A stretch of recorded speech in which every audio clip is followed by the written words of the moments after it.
tidak keluar-keluar dari rumahnya. Setengah jam terlewat, 1 jam 45 menit terlewat, 1 jam terlewat, 1 jam setengah terlewat, tetapi Rasulullah belum keluar dari rumahnya. Dan para sahabat tetap menunggu, tidak ada satupun yang mengetuk pintu rumahnya Rasulullah. Mereka takzim, mereka tunggu Rasulullah yang menjadi guru bagi mereka sampai Rasulullah keluar.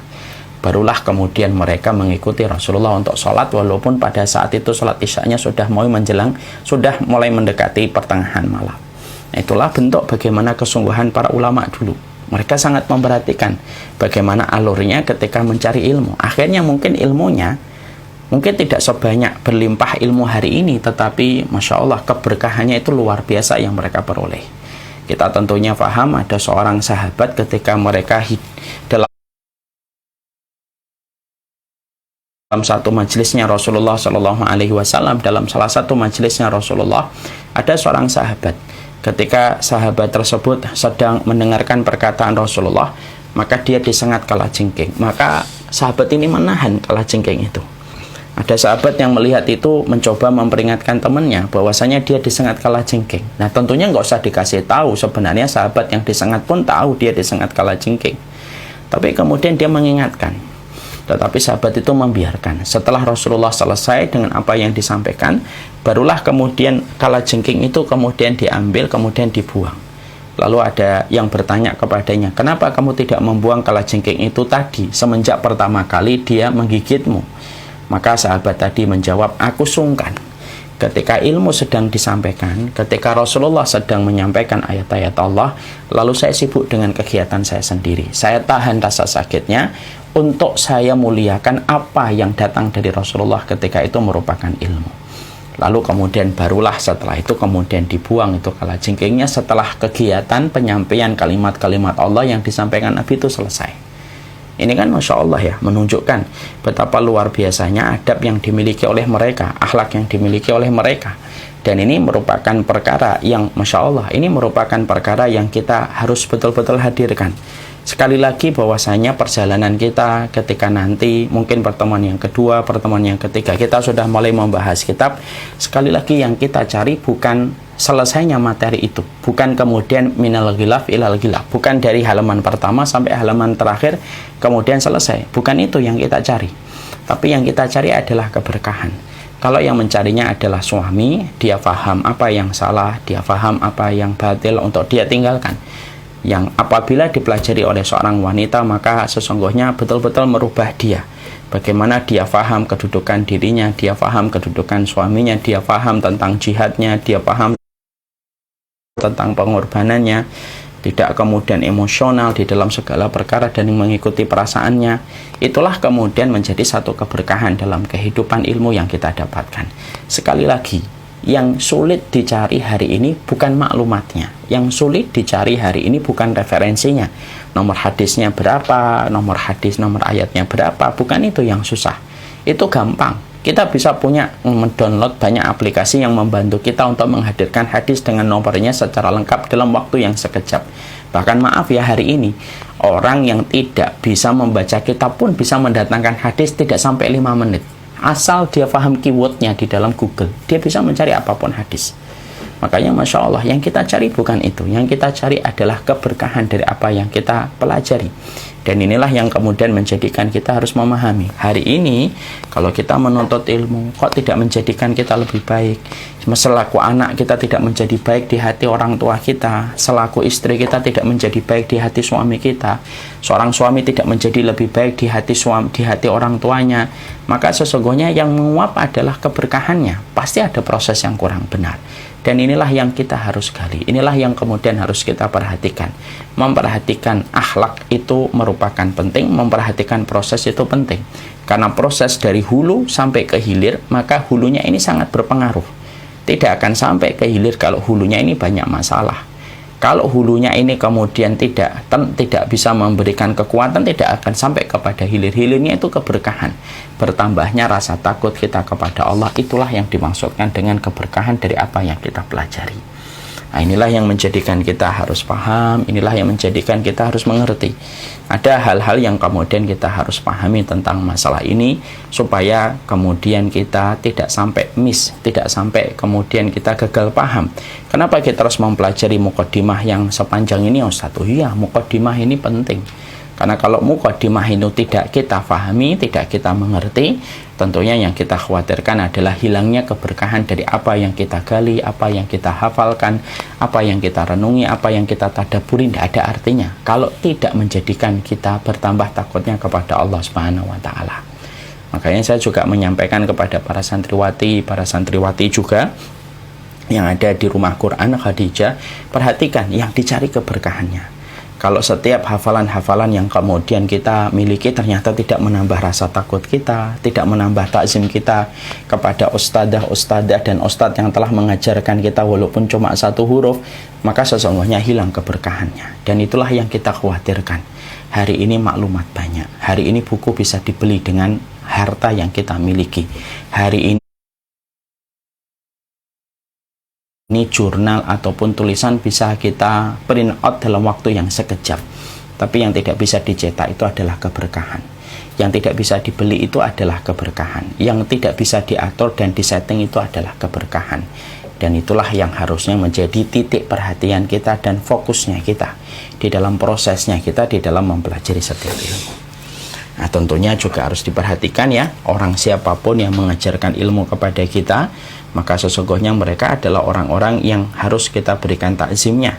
Maka sesungguhnya Imam Nawawi mengatakan, man yu'allimukum fiddin fa huwa aba'ukum fiddin. Siapapun yang mengajari kamu di dalam agama, walaupun yang diajarkan itu hanya satu huruf, maka sesungguhnya dia adalah bapak-bapak kalian di dalam agama. Jadi Imam Nawawi secara tidak langsung menyampaikan kepada kita, orang tua kita ini dua.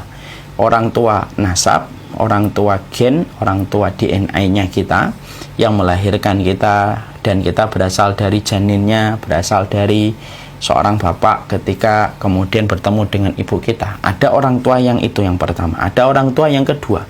Orang tua yang kedua itu adalah orang tua yang mengajarkan kita agama, yang mengajarkan kita huruf hijaiyah dulu di waktu SD, yang mengajarkan kita tentang kebenaran-kebenaran dalam hidup ketika kita SMP, SMA, sampai kita paham bagaimana kehidupan akhirat kita, maka sesungguhnya itu adalah guru kita.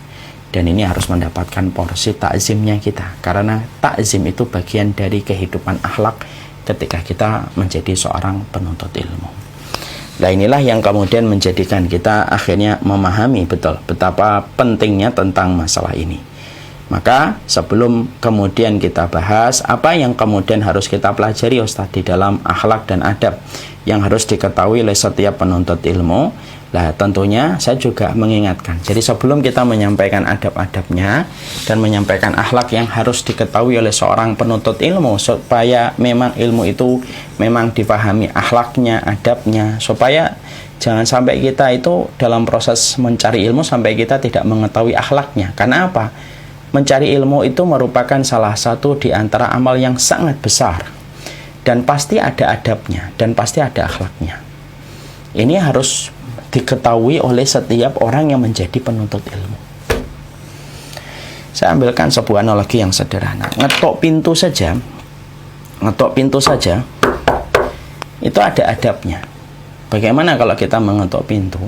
Di dalam sunnah itu dibahas, kalau kita mengetuk pintu, di dalam sunnah itu tidak boleh langsung di depan pintu. Yang ketika penghuni rumahnya membuka pintu, maka langsung kelihatan aurat di dalam rumahnya. Lalu bisa menimbulkan berbagai macam prasangka di pikiran kita, karena prasangka itu merupakan senjatanya setan. Ya.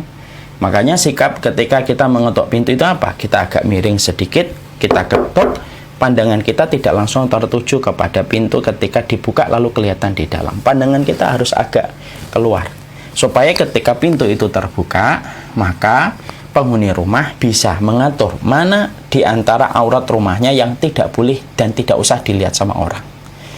Saya ambilkan analogi dan kias. Kalau mengetuk pintu saja ternyata ada adabnya, dan itu ada di dalam syariat, apalagi mencari ilmu yang sifatnya ribuan kali lipat keutamaan daripada mengetuk pintu. itu mengetuk pintu loh. Sampai kemudian mengetuk pintu pun ketika kita ditanya namanya pun harus menjelaskan. Misalnya ketuk pintu, siapa gitu. Jangan bilang tamu. Siapa? Tamu. Nggak bisa. Rasulullah pernah di dalam rumah diketuk pintunya sama Jabir. Kemudian Rasulullah mengatakan, "Man, ana ya Rasulullah." "Man, ana ya Rasulullah." Rasulullah kemudian bertanya, "Man anta?" Siapa kamu?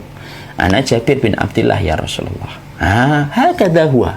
Rasulullah mengatakan, ya itulah jawaban yang benar. Itulah seninya mengetuk pintu. Makanya kemudian ketika kita mengetuk pintu saja ternyata ada adab yang semacam itu, apalagi proses kita ketika kita belajar. Lebih layak ada adabnya, lebih layak di situ ada akhlak yang kita harus pahami, supaya kemudian kita jangan sampai salah ketika kita kemudian harusnya mempelajari ilmu. Apa Ustaz bahayanya yang kemudian kita peroleh? Apa bahayanya, apa mudaratnya yang kita dapatkan kalau kemudian kita di dalam proses kita mencari ilmu tidak menyelesaikan PR adab dan PR akhlak ketika kita menjadi seorang penuntut ilmu? Fadil, ini kelihatannya IG-nya bermasalah nak, coba ini bahaya betul. Makanya kalau kemudian sampai kita menjumpai dan sampai kita mendapati bahwasanya di dalam proses kita di dalam menuntut ilmu kita tidak menyelesaikan PR yang ada pada diri kita, yaitu adalah masalah akhlak dan adab, maka sesungguhnya ilmu yang kita peroleh dan ilmu yang kita dapatkan maka bisa berubah menjadi sesuatu yang menyakiti orang lain.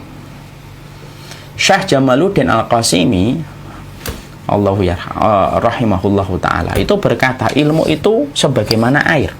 Ilmu itu sebagaimana air hujan yang diserap oleh tanah. Air hujan itu netral, tidak manis, tidak masam, itu air hujan. Syekh Jamaluddin Al-Qasimi itu menyampaikan ilmu itu ya kayak air hujan. Dia tidak masam, dia tidak manis. Tapi ketika sudah membasahi permukaan bumi, itu nanti berubah, tergantung pada akar pohon yang menyerapnya. Kalau akar pohon yang menyerapnya itu adalah akar pohon mangga, maka air itu akan berubah menjadi sesuatu yang manis ketika akhirnya dia membuahkan mangga, dan mangga itu manis kepada yang memakannya. Tapi kalau kemudian yang menyerapnya adalah akar pohon pare, maka dia akan menjadi pahit, tergantung yang menyerapnya. Masya Allah. Syekh Jamaluddin Al-Qasimi dengan begitu apiknya beliau itu menyampaikan ilmu itu kayak air hujan.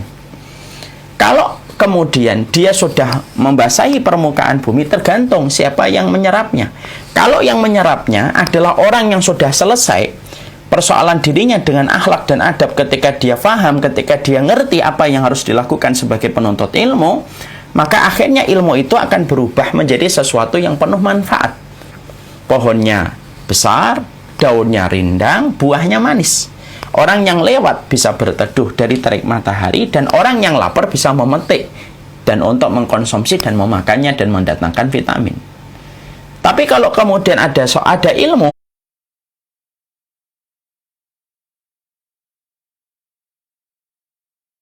dipelajari sama orang yang belum menyelesaikan PR dalam dirinya, yaitu menyelesaikan PR akhlaknya dan adabnya, itu sebagaimana air hujan yang diserap sama pohon pare.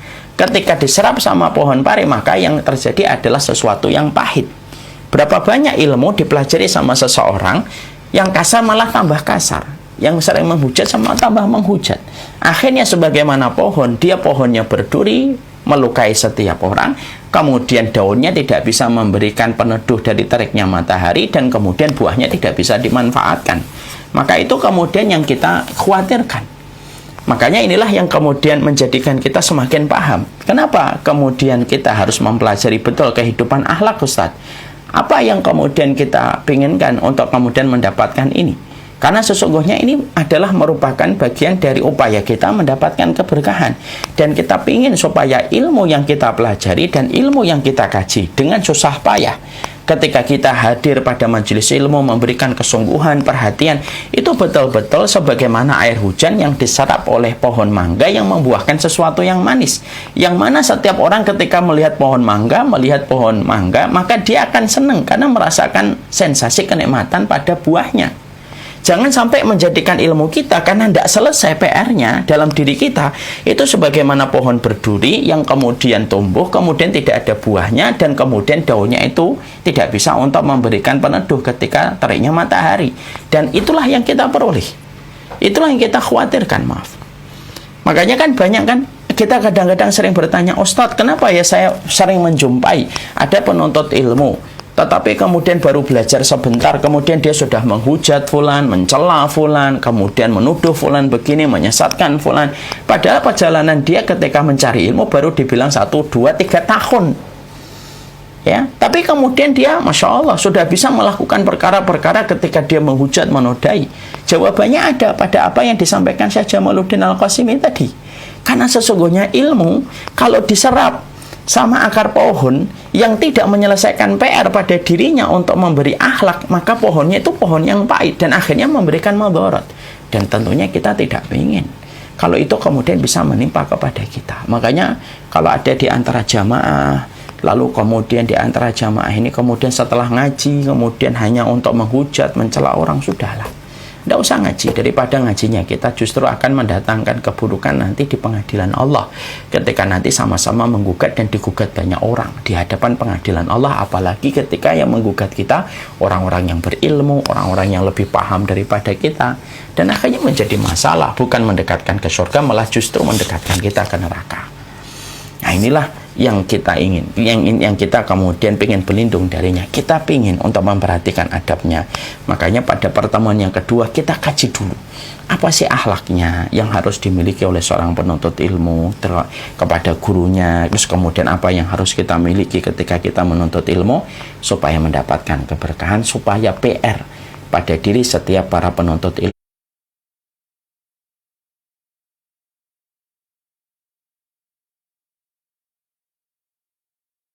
itu selesai ketika dia memiliki adab dan akhlak. Kalau sudah mendapatkan adab dan akhlak, maka sesungguhnya akan memiliki akhlak yang luar biasa, dan akhlak itu akan bisa membangun keberkahan bagi dirinya dan orang-orang di sekitarnya. Maaf lo ya, jangan-jangan orang-orang yang hari ini tidak mau mendengarkan kebenaran, ataupun mereka berdiri di samping jalan kebenaran dan belum masuk ke tracknya jalan kebenaran, bisa jadi orang yang hari ini masih berseberangan dengan kebenaran itu bukan karena fitrahnya mereka benci kebenaran, tapi bisa jadi mereka kecewa ketika mereka melihat orang yang mengklaim dirinya di atas kebenaran tetapi tidak memperlihatkan akhlak yang semestinya. Nah, itu yang kemudian kita harus paham. Marilah kita menjadi orang yang layaknya Rasulullah, sumber ilmu, sumber referensi primer pada kehidupan iman, tapi jangan ditanya bagaimana kehidupan akhlak yang dimiliki oleh Rasulullah Shallallahu Alaihi Wasallam. Makanya Rasulullah Shallallahu Alaihi Wasallam ada seorang sahabat, di dalam satu hadis diriwayatkan di dalam Riyadhus Shalihin, bagaimana ada seorang sahabat itu yang sampai berkomentar, aku tidak pernah menjumpai seorang guru sebelum Rasulullah dan sesudah Rasulullah sebaik Rasulullah ketika dia menjadi seorang mu'alim. Itu perkataan sahabat ini. Sahabat ini berkata, aku tidak pernah menjumpai guru sebaik Rasulullah, baik sebelum Rasulullah diangkat menjadi Rasul ataupun setelah Rasulullah kemudian meninggal dunia. Aku tidak pernah jumpai seorang guru sebaik Rasulullah. Kenapa sahabat ini bisa berkata dengan perkataan testimoni Hanes Review yang semacam itu kepada Rasulullah? Itu ada sebuah asbabun nuzulnya, ada sebuah aspek historinya. Pada saat itu beliau sholat, beliau baru masuk Islam beberapa waktu, banyak yang dia tidak ketahui. Ketika dia sholat, kemudian tiba-tiba di antara jamaah makmum ada yang bersin. Ketika kemudian ada yang bersin, maka kemudian dia langsung refleks, karena dia baru tahu bahwasanya kita disunahkan menjawab orang yang bersin. Maka dia langsung berdoa, yarhamukallah, semoga Allah merahmati kamu, padahal dalam sholat. Para sahabat yang lainnya yang sudah paham bahwasanya di dalam sholat itu tidak boleh ada pembicaraan selain zikir dan doa yang telah ditentukan di dalam sholat, maka para sahabat yang sudah paham akhirnya kaget dengan ucapan yarhamukallah yang diucapkan sahabat ini. Lalu kemudian para sahabat yang lainnya justru melihat sahabat itu, karena sahabat itu mengucapkan yarhamukallah. Tentunya tidak bisa ngomong kan, mereka cuma melihat saja. menunjukkan ketidaksukaan mereka kepada sahabat itu yang mengucapkan yarhamukallah kepada orang yang bersin. Sahabat ini ketika dilihatin, tentunya dia bingung. Lalu kemudian dia akhirnya malah marah. Dia berkata, malakum ta'nduruna ilayya. Kenapa sih kalian ngeliatin saya? Apa yang salah dengan ucapan saya? Dan itu diucapkan dalam sholat. Ya, para sahabat yang lainnya ketika melihat dia tambah ngomong, maka kemudian mereka memberikan isyarat. Mereka pukulkan betis-betisnya supaya dia diem. Ketika dia diperlakukan semacam itu, malah dia tambah ngomong dan tambah marah. Ngapain sih ngeliatin? Ngapain dipukul-pukul itu pahanya? Dan itu diucapkan di dalam sholat. Rasulullah jadi imam. Antum bisa bayangkan Rasulullah jadi imam. Rasulullah jadi imam. Ketika kemudian akhirnya para sahabat kemudian menyuruh dia untuk diam dan tidak kunjung diam, dibiarkan. Selesai sholat, Rasulullah langsung balik badan. Rasulullah kemudian tidak mengatakan siapa tadi yang ngomong padahal lagi sholat. Enggak, Rasulullah enggak ngomong gitu. Siapa tadi yang bicara? Siapa yang tadi malah ngomong panjang lebar ketika sholat? Kalian tahu nggak ini itu sholat? Enggak, Nabi tidak memilih metode itu. Nabi tidak memilih metode itu. Nabi memilih metode yang Masya Allah. Nabi berkata, innama hadhihi sholat. Ya, sesungguhnya ini adalah sholat. La tasluhu fiha kalamun. Ya, sesungguhnya ini adalah sholat. Tidak diperkenankan di dalam sholat itu pembicaraan. Innama huwa tasbihun wa du'aun. Sesungguhnya sholat ini adalah tasbih, doa, dan apapun dzikir yang telah ditentukan. Dan sahabat tadi baru tahu, ya Allah saya salah mengucapkan yarhamukallah. Tapi indahnya Rasulullah, beliau tidak menyebut oknumnya, tapi Rasulullah menjelaskan secara umum. Bahkan sahabat yang di belakang pun akhirnya mendapatkan ilmu tanpa merasa sahabat tadi yang mengucapkan pembicaraan di dalam sholat itu merasa tersudutkan dan terpojokkan. Makanya setelah itu beliau keluar dan berkata, aku tidak pernah melihat guru sebaik Rasulullah. Dan itu sampai Rasulullah meninggal dunia, beliau mengucapkan kembali, aku tidak pernah menjumpai guru baik sebelum Rasulullah ataupun sesudah Rasulullah, kecuali yang paling baik guruku adalah Rasulullah SAW. Untuk menunjukkan kepada kita, inilah dahsyatnya kehidupan akhlak yang harusnya kita miliki. Dan inilah yang tadi kita pahami. Kalau ilmu yang diibaratkan sebagaimana air hujan, diserap dia dengan akar pohon yang manis, maka yang dibuahkan itu sesuatu yang manis. Nah, itulah yang kemudian menjadikan akhirnya kita memahami, Masya Allah ya.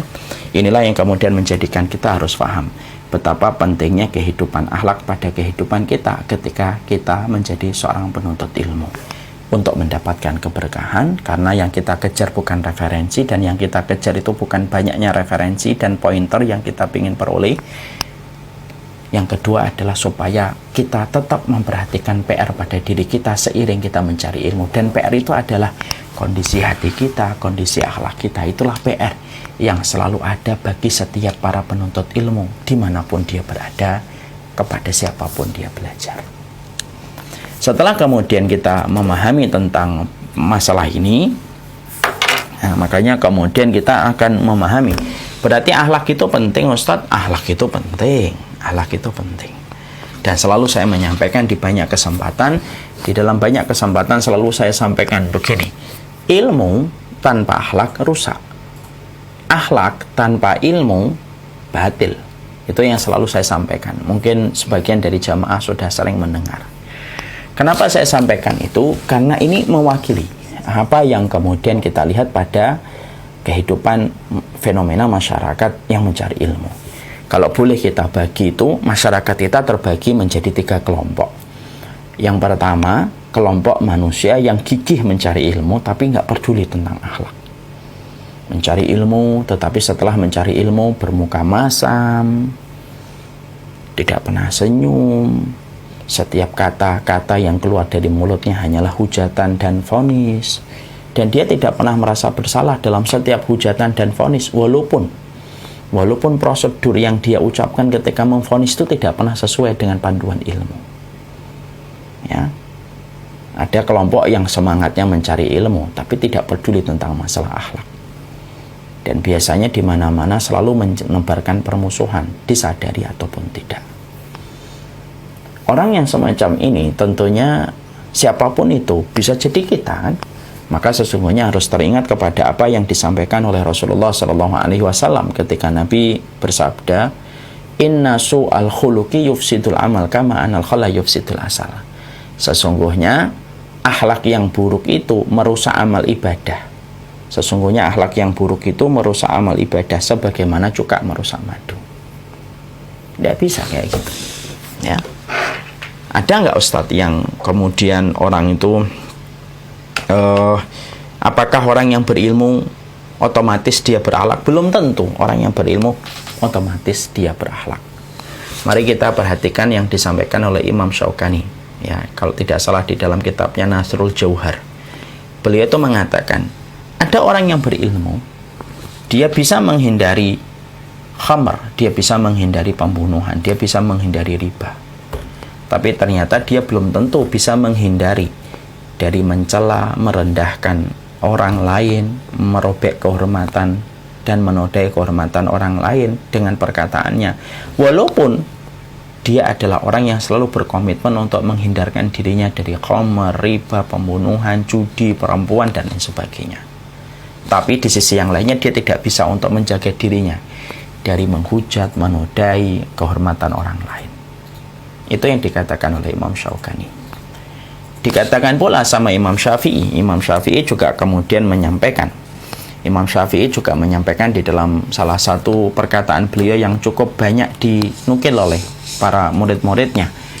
Yang disampaikan oleh Imam Syafi'i itu adalah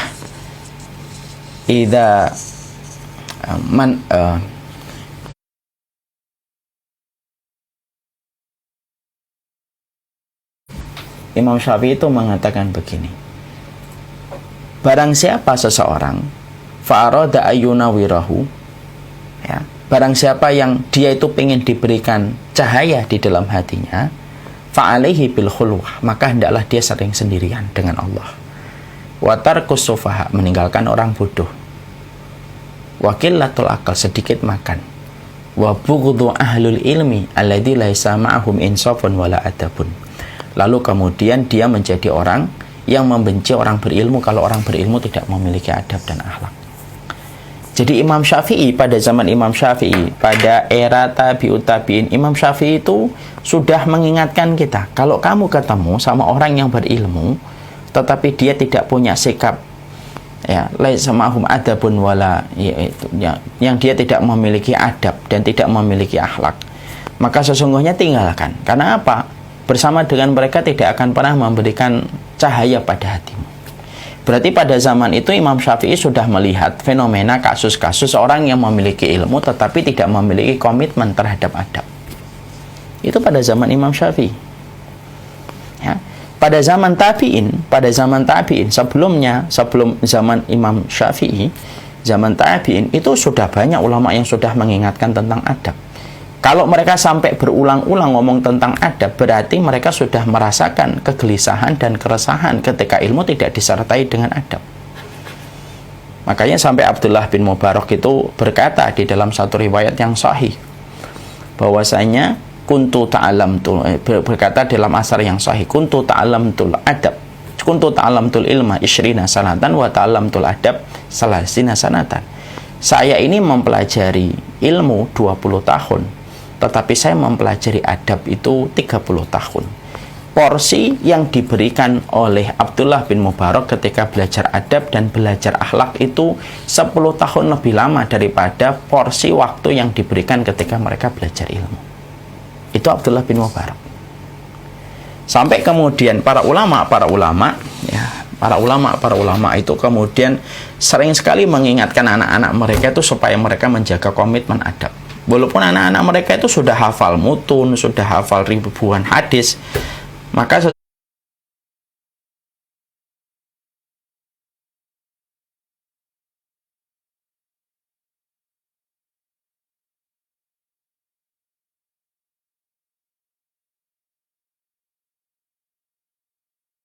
sesungguhnya lihat yang kemudian terjadi. Maka yang kemudian dikatakan oleh para ulama ketika mengingatkan anaknya itu salah satunya adalah beliau itu salah satunya Ruwayyim itu mengatakan kepada anaknya, ij'al adabaka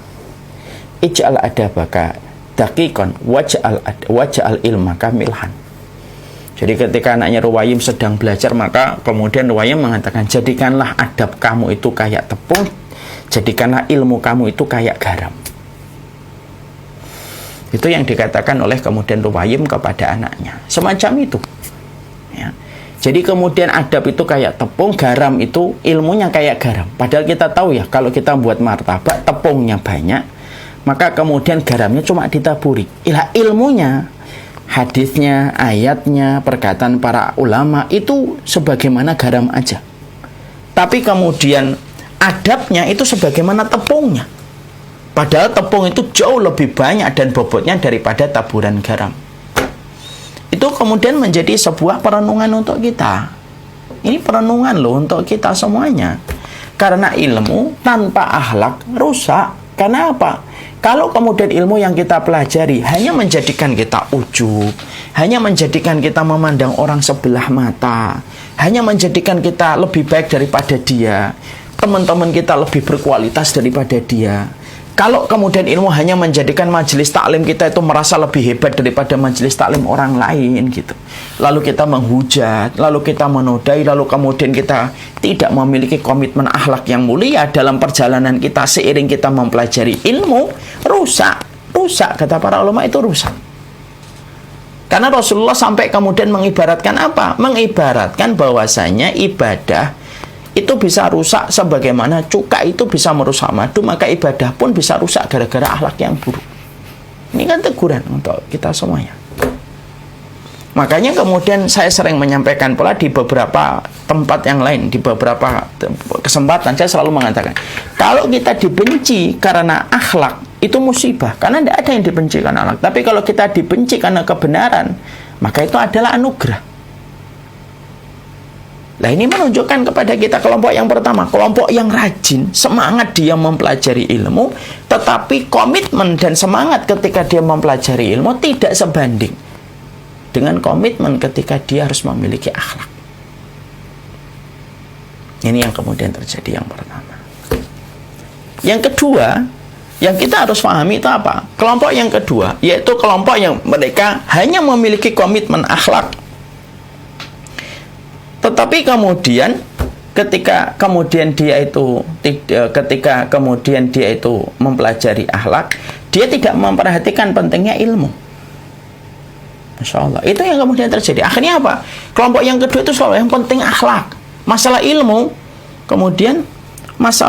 maka kemudian tidak diperhatikan. Udahlah, yang penting tidak usah mendolimi orang, tidak usah kemudian nyakitin orang.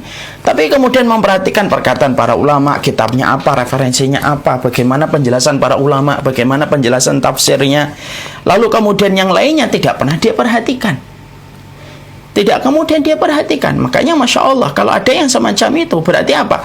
Orang hanya punya akhlak tapi tidak punya ilmu. Maka itu batil, karena tidak bisa memasukkan kita ke surga. Nah, itulah yang kemudian menjadikan kita akhirnya paham. Berarti beriringan. Ilmu dengan akhlak itu beriringan pada kehidupan kita. Dan itulah yang kemudian menjadikan kita. Ini baru prolognya. Supaya kemudian kita betul-betul paham. Kenapa kita harus mempelajari kehidupan akhlak, Ustaz? Lu, gimana kita hendak mempelajari kehidupan akhlak? Ketika kita akan mencari ilmu, bagaimana kemudian akhlaknya ketika mencari ilmu, harus bagaimana, niatnya harus apa, lalu apa yang harus dilakukan, lalu apa yang harus dikerjakan, bagaimana sifat kita kepada guru, bagaimana takzimnya kita kepada ilmu. Kalau kemudian kita tidak mengerti, lalu kemudian tidak kita hadirkan apa yang harusnya kita fahami tentang masalah ilmu, inilah yang akan menjadi rusak. Dan akhirnya hilanglah keberkahan. Ketika PR pada diri kita terhadap akhlak tidak kita selesaikan, ketika kita tidak mempelajarinya, tidak merenunginya, tidak berkomitmen. Dan ini kemudian menjadi masalah. Makanya Masya Allah kan tadi di awal saya sudah menyampaikan kan, kita Pak dalam iman itu menyelaraskan antara kebenaran dengan kebaikan. Kita ini ketika sesuai dengan ilmu, itu berarti di atas kebenaran. Tapi kebenaran itu membutuhkan perhiasan. Perhiasannya ada pada kehidupan akhlak. Itulah yang dinamakan kebaikan. Makanya Masya Allah, inilah yang kemudian menjadikan kita akhirnya mengerti. Kalau ada orang yang benar, orang yang baik, belum tentu kemudian dia berakhlak. Orang yang baik belum tentu dia benar. Tetapi orang yang benar harusnya dia itu baik. Dan kebaikan itu diukur pada kehidupan akhlaknya. Nah, inilah yang kemudian akhirnya menjadikan kita memahamkan betul. Kita ini baru mempelajari betapa pentingnya kehidupan kita ini kepada kehidupan akhlak. Makanya saya menyampaikan ini supaya kita paham, supaya kita tidak memandang sebelah mata tentang kehidupan akhlak. Supaya kemudian kita juga terus meminta kepada Allah, Allahumma hdini li ahsanil akhlak, fa innahu la yahdi li ahsanil akhlak illa anta. Kan kita minta sama Allah, ya Allah, Allahumma hdini li ahsanil akhlak. Ya Allah, berilah saya petunjuk kepada akhlak yang baik. Fa innahu la yahdi li ahsanil akhlak illa anta. Tidak ada yang bisa mendorong saya dan tidak ada yang bisa menghiaskan kehidupan akhlak yang indah kecuali Engkau, ya Allah. Kita minta. Karena kita akan mempelajari materi berat, karena kita akan mempelajari kajian kitab, kita minta dulu kepada Allah supaya kemudian kita ini diberikan oleh Allah kehidupan akhlak. Nanti kita akan pelajari satu persatu poin-poin yang kemudian akan kita kaji dalam kehidupan apa yang harus kita ketahui tentang kehidupan akhlak. Sebelum nanti kita membahas bagaimana kajian kitabnya, kalau akhlak sudah kita jadikan komitmen, kita mempelajari referensinya, akhlaknya bagaimana kemudian kita menghadapi perbedaan, bagaimana kita menghadapi sebuah maklumat yang kita peroleh di dalam ilmu. Semuanya nanti kita akan pelajari secara poin-poin besarnya. Baru setelah itu kita akan siap untuk mempelajari ilmu. Lalu ilmu itu akan diserap oleh akar-akar hati yang sudah memiliki takzim dan komit kepada akhlak. Maka ketika hatinya sudah respect sama akhlak, komit sama akhlak, hati ini akan merespon ilmu. Jadilah buah-buah yang manis pada kehidupan. Itulah alurnya kenapa kemudian kehidupan akhlak ini penting. Dan saya sampaikan mukadimahnya panjang ini. Kita belum bahas poin-poinnya. Saya belum membahas poin-poinnya. Kenapa? Karena ini merupakan materi yang cukup penting. Kehidupan akhlak, kehidupan salaf itu sebagiannya terletak pada kehidupan akhlak mereka. Itulah kehidupan sebagian dari para ulama salaf. Sekelas Imam Syafi'i sekalipun, ketika beliau menjadi seorang tabi'ut tabi'in, ya kan? Coba, mana ada perkataan ulama sedahsyat ini? Ketika kemudian kita mendapati seorang Imam Syafi'i, kemudian beliau datang ke daerah Basrah, dekat dengan Basrah, dekat dengan makamnya seorang Imam Abu Hanifah, ya, yang kemudian beliau kemudian tidak memiliki pendapat tentang masalah qunut subuh. Tapi Imam Syafi'i ketika Imam Syafi'i seorang tabi'ut tabi'in, ketika beliau berada tidak terlalu jauh dari kuburannya Imam Abu Hanifah, beliau tidak berkunut karena menghormati Imam Abu Hanifah. Ini merupakan bagian dari kehidupan akhlak, kan? Bagaimana kita kemudian pernah menjumpai ada seorang murid, seorang penuntut ilmu di kalangan salaf, yang dia rela untuk tidur di depan pintu gurunya dan tidak sama sekali mengetok walaupun sudah ditunggu lama tidak keluar gurunya. Lalu kemudian dia rela tidak mengetok pintu itu karena beliau khawatir akan mengganggu gurunya. Ini kalau nggak muncul akhlak gimana ini? Kalau nggak muncul akhlak ini, makanya akhirnya apa? Allah turunkan keberkahan itu. Hari ini kan yang hilang kehidupan bagaimana kita seorang penuntut ilmu, kan kehidupan berakhlak. Orang selalu ngomong tentang masalah sebuah manhaj tanpa kemudian dia memperhatikan bagaimana kehidupan akhlak. Akhlak itu bagian dari manhaj. Dan ini tidak terpisahkan pada kehidupan kita selaku penuntut ilmu. Supaya tidak ada lagi oknum-oknum yang kemudian mereka baru ngaji, sebelumnya mungkin zina, sebelumnya mungkin minum khamr, sebelumnya kemudian melakukan dosa yang banyak, mungkin zinanya pernah tersebar kemana-mana. Tapi giliran dia baru ngaji, dalam hitungan 1, 2, 3 bulan, 4 bulan, kemudian dia sudah bisa menempatkan dirinya seakan-akan ulama besar. Lalu dia comot foto ini, lalu kemudian dia posting ini, ngomong panjang lebar tanpa dia menakar kehidupan dirinya. Yang mana tobatnya belum tentu menjadi tobat yang kemudian nasuha. Itu yang kemudian kita tentunya tidak ingin semacam itu. Kita ingin melahirkan kehidupan para penuntut ilmu itu kehidupan yang luar biasa. Kehidupan yang layaknya menjadi pelita. Yang mana kita ingin bahwasanya kita dikenal itu karena akhlak dulu. Bukan dari apa yang kita ucapkan. Orang yang belum muslim itu tidak melihat kita dari apa yang kita hafal, tapi bagaimana akhlak kita dulu. Mereka tidak melihat kamu hafal apa, kamu sudah belajar kitab apa.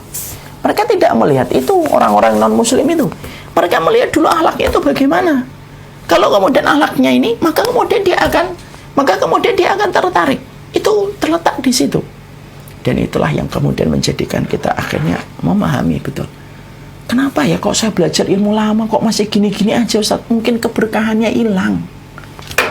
Mungkin ilmu yang kamu pelajari sudah menjadikan kamu sombong. Sudah kemudian tidak ngerti adab, tidak ngerti akhlak. Makanya kemudian satu persatu Allah kemudian hanya cuma memberikan maklumat. Maklumat aja yang dikasihkan sama Allah. Tapi makna dari maklumat dan informasi itu, makna dari setiap referensi itu tidak Allah berikan. Kenapa? Allah ambil barokahnya. Allah ambil barokahnya ketika tidak memiliki sesuatu yang paling Allah cintai setelah kehidupan tauhid, dan itu adalah kehidupan akhlak. Lah inilah yang kemudian menjadikan kita memahami betul kehidupan akhlak itu yang semacam inilah yang kemudian kita kaji. Ya, semoga kemudian kita paham, kita ngerti alurnya. Kemudian ketika kita sudah ngerti alurnya, kita betul-betul memperhatikan bagaimana sikap kita di dalam ilmu, sikap kita kepada guru, sikap kita kepada kitab, sikap kita nanti ketika mendapati di dalam kitab ada beberapa hal yang menjadi pertanyaan kita. Semuanya nanti akan selesai kalau kita sudah selesaikan di awal bagaimana akhlaknya. Tidak ada lagi yang banting kemudian meja hanya ketika dia mendapati perbedaan pendapat masalah fikih dan lain sebagainya. Jangan sampai akhlak itu justru yang mengambilnya orang yang tidak beriman kepada Allah. Jangan sampai akhlak itu diambil sama mereka yang tidak pernah membuka Riyadhus Shalihin. Jangan sampai akhlak itu diambil sama orang yang tidak pernah berusaha menghafalkan juz 30. Jangan sampai akhlak itu diambil sama orang yang tidak pernah membaca Al-Baqarah untuk berbagai macam kepentingan yang mereka miliki. Tapi justru yang sedang menghafalkan Al-Baqarah, yang sering membuka Riyadhus Shalihin, yang kemudian menghafalkan juz 30, yang pakai hijab, yang pakai cadar, justru tidak punya akhlak. Itu yang kita tidak inginkan. Inilah yang kemudian menjadikan kita akhirnya memahami akhlak itu miliknya orang yang beriman. Akhlak itu miliknya orang beriman. Dia bukan barang hilang, dia itu haknya orang beriman. Akhlak itu akhlak itu kemudian barangnya orang yang beriman. Yang pasti dia harus punya itu. Dan kalau tidak punya, pasti ada sesuatu prosedur yang salah dalam kehidupan orang beriman kalau dia tidak mendapati akhlak. Karena akhlak itu adalah barangnya orang yang beriman. Dan itulah yang kita dapati dalam diri Rasulullah SAW. Sallallahu ala nabiyina Muhammad. Nanti kita kaji, Ustaz. Pertemuan berikutnya kita mulai kaji. Kalau begitu akhlaknya apa aja, Ustaz? Nanti kita bahas. Akhlak sama guru secara global dulu aja. Akhlak di dalam hati kita, akhlak ketika kita pertama kali menyelami satu persatu ilmu baru yang kita baru dapatkan dan baru kita paham. Nanti ada masing-masing akhlaknya kita pelajari supaya mendapatkan barokahnya. Itu yang menjadi harapan kita.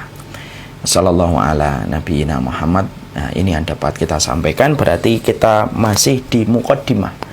Bulan depan berarti kita berada pada part yang kedua muqaddimah, part yang ketiga muqaddimah, prolognya. Nanti prolog kalau sudah selesai, baru kemudian kita belajar kepada kitabnya. Apa kitabnya, Ustaz? Masih rahasia. Spoilernya dong, Ustaz, bocorannya nanti. Tenang, insya Allah nanti kita akan bahas apa itu nama kitabnya. Wassallallahu ala nabiyina Muhammad. Alhamdulillahirrabbilalamin. Alhamdulillah kita pada kesempatan hari ini bersama dengan Live IG kemudian berada di Taman Ilmu. Semoga Allah memberikan penjagaan kepada kita semuanya dan menjaga kita dalam setiap kebaikan kita. Saya lanjutkan, saya serahkan kembali kepada pembawa acara dari Rumah Quran. Baik, alhamdulillah Ustaz, jazakumullah khairan atas ilmu yang telah disampaikan.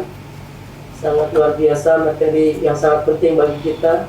Bagaimana pentingnya akhlak dalam mencari ilmu, akhlak dalam menuntut ilmu, juga akhlak-akhlak, pentingnya akhlak kita. Ilmu tanpa akhlak akan rusak. Sehingga beliau juga menyampaikan bagaimana kita memohon kepada Allah Subhanahu wa taala bagaimana diajarkan oleh Rasulullah untuk memohon akhlak. Allahumma hdina li ahsanil akhlak. Baik kepada ibu sekalian, tiba kita pada sesi tanya jawab. Alhamdulillah dari ruang Zoom tadi mencapai 850-an yang bergabung di ruang Zoom. Juga ada juga yang bergabung di akun YouTube Rumah Quran Ummu Khadijah. Dipersilahkan bagi Bapak Ibu yang sudah menyampaikan pertanyaannya. Insya Allah nanti akan dijawab oleh Ustadz langsung. Baik, Ustadz, ada beberapa pertanyaan, saya izin bacakan pertanyaannya. Sebenarnya pertanyaannya, pertanyaannya kita fokuskan pas bulan depan gimana? Jadi kita selesaikan dulu bab akhlak, baru ada pertanyaan.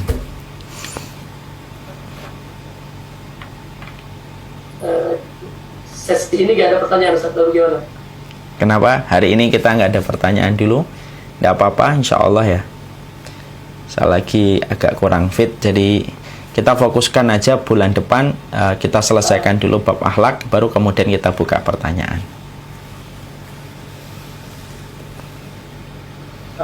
Baik, Ustaz. Ini juga lagi agak terputus-putus kelihatannya ya, Ustadz ya. Betul. Iya. Ini terputus-putus ya, di IG juga terputus-putus. Alhamdulillah ya ala kulli hal, tapi masih banyak yang ikut. Masya Allah, berkah ini untuk penyelenggara kajian malam kali ini. Semoga Allah berikan aliran pahala yang tiada terkira. Amin, amin. Baik, Ustaz. Insya Allah Bapak dan Ibu sekalian, kita akan bertemu lagi di pekan pertama, Ustaz, ya, insya Allah. Di pekan pertama bulan depan di Madrasah Senin malam. InsyaAllah kita gabung kembali dan akan belajar kembali dengan Ustaz, melanjutkan tentang akhlak, bagaimana akhlak kita dalam mencari ilmu, juga bagaimana pentingnya akhlak bagi kehidupan kita. Baik kepada ibu sekalian, kami sampaikan jazakallahu khairan pada Ustaz, barakallahu fiik atas ilmu yang disampaikan kepada kita semuanya, juga kepada Bapak Ibu yang telah bergabung di Rumah Quran di Madrasah Senin malam Jembatan Menuju Cinta Ilahi yang diselenggarakan oleh Rumah Quran Ummu Khadijah. Sebelum ditutup, kami izin menyampaikan bahwa Rumah Quran Ummu Khadijah saat ini sedang menerima pendaftaran santri baru, sedang PSB gelombang kedua, penerimaan santri baru gelombang kedua. Silakan lengkapnya nanti barangkali akan disampaikan. Bahwa Rumah Quran Ummu Khadijah saat ini sedang menerima proses penerimaan santri baru di gelombang kedua. Rumah Quran Ummu Khadijah ini menyelenggarakan pendidikan dan tahfidz Al-Quran secara gratis bagi peserta yang dinyatakan lolos. Setelah dinyatakan lolos seleksi, kemudian nanti akan mengikuti pembelajaran di Rumah Quran Ummu Khadijah secara gratis, tidak dipungut biaya. Di programnya program beasiswa, dan saat ini kami membuka untuk masih kuotanya terbatas untuk 70 santriwati. Saat ini juga kami masih membuka hanya untuk akhwat, untuk santriwati. Semoga kedepannya mudah-mudahan kita akan mencoba juga untuk ikhwannya.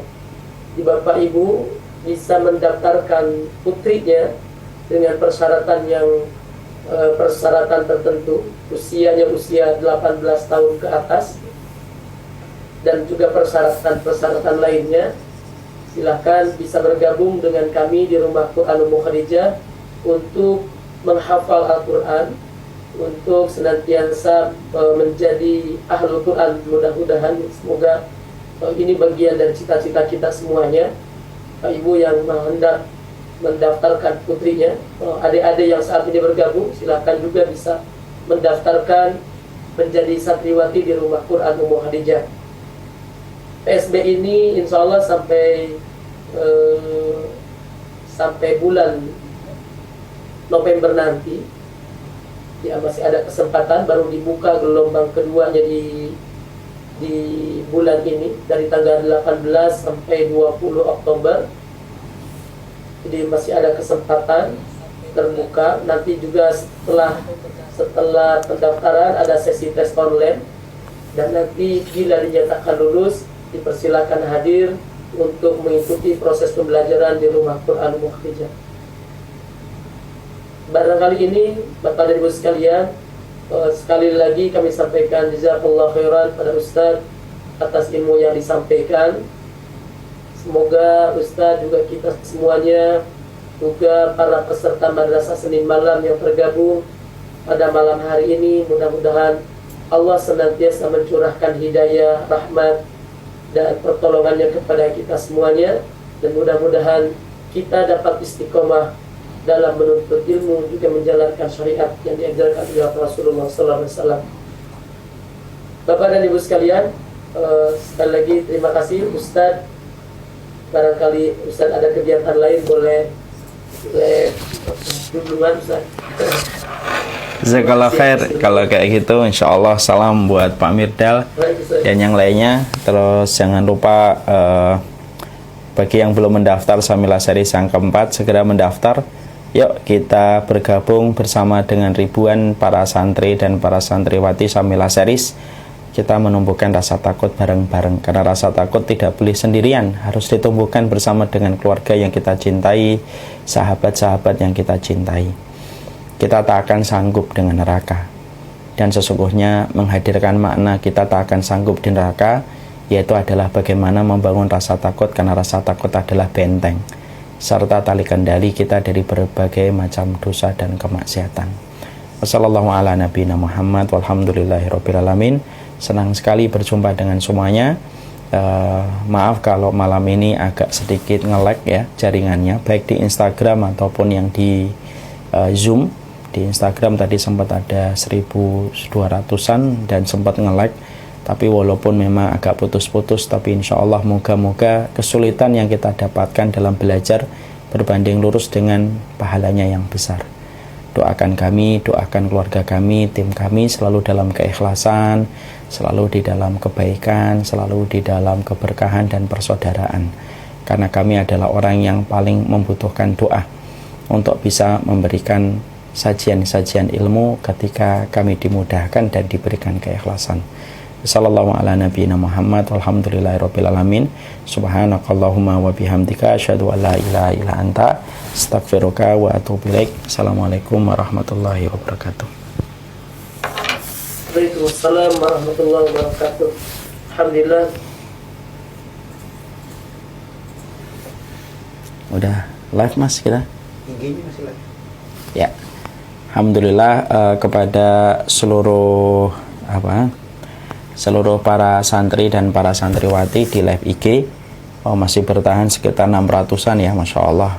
Tadi sempat nge-lag padahal yang luar biasa, tapi ala kulli hal senang sekali berjumpa dengan antum. Kalau antum tanya ya jadwalnya gimana sih, kapan saja sih, insya Allah nanti kita akan mulai rapikan supaya antum bisa terupdate dengan jadwal-jadwal kajian kita. Dan doakan pagi kita akan kita selenggarakan, entah kapan ya, tapi yang jelas kalau nanti sudah ada konsepnya yang baru, insya Allah kita akan kaji dan kita akan share kembali kajian pagi-pagi kita.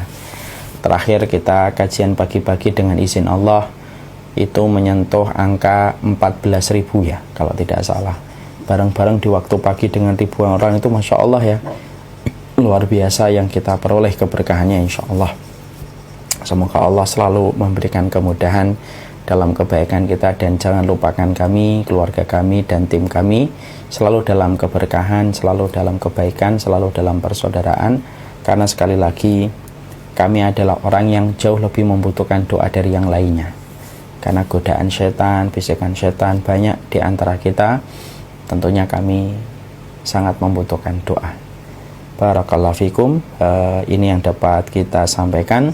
Doakan pula insyaallah kami ingin berhajat untuk memiliki kantor yang kedua, karena kantor yang hari ini sudah terlalu penuh dengan barang.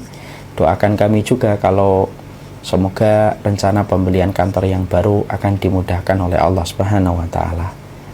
Ya, insyaallah. Saya tunggu Ustaz pagi-paginya. Bukan pagi-pagi, pagi-bagi. Ya, itu pagi-pagi.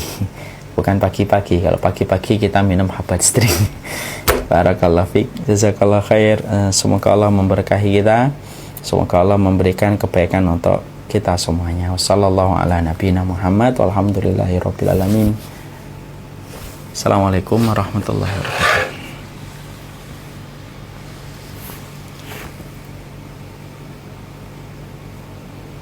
Nge-lag ya? Kenapa ya nge-lagnya parah ya?